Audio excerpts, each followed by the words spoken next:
afternoon, I'm Raylene Ramsey. This is your afternoon news fix for Thursday, the 26th of September. Sky City's been fined more than $4 million for breaching anti-money laundering and terrorism financing obligations.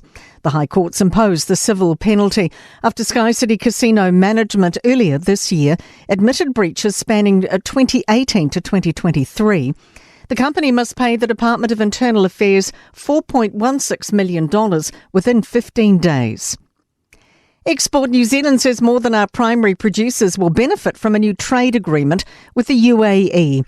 It'll remove tariffs from 99% of New Zealand goods going there once fully enforced. Executive Director Josh Tan says our biggest exports now are dairy, meat and horticultural products. But he says as the UAE economy changes, there'll be more opportunities. The UAE is also transitioning into a services-based economy. With the free trade agreement, it should be easier for New Zealand services exporters to be able to enter. The US, UK, EU and other allies are calling for a 3-week ceasefire in Lebanon as fighting escalates between Israel and Hezbollah. The joint statement says the hostilities are intolerable with an unacceptable risk of broader escalation. The statements emerge from a meeting of world leaders at the UN General Assembly. Other signatories include France, Saudi Arabia and Australia, but not New Zealand. New Zealand First Minister Shane Jones is shrugging off news of proposed job cuts at Māori TV.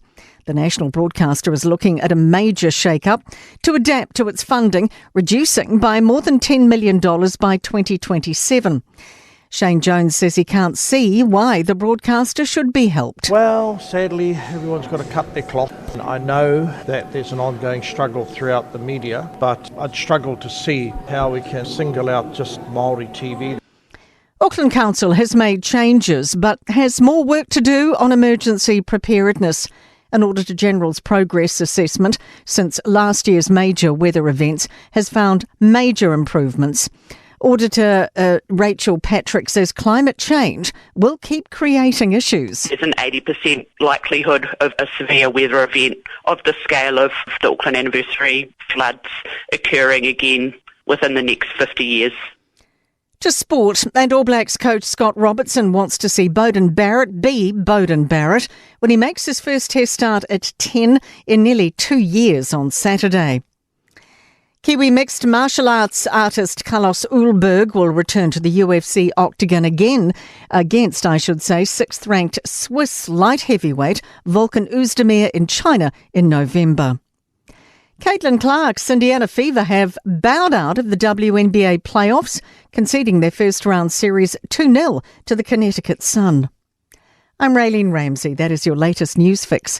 We'll be back with the next update tomorrow morning from the Newstalk ZB newsroom.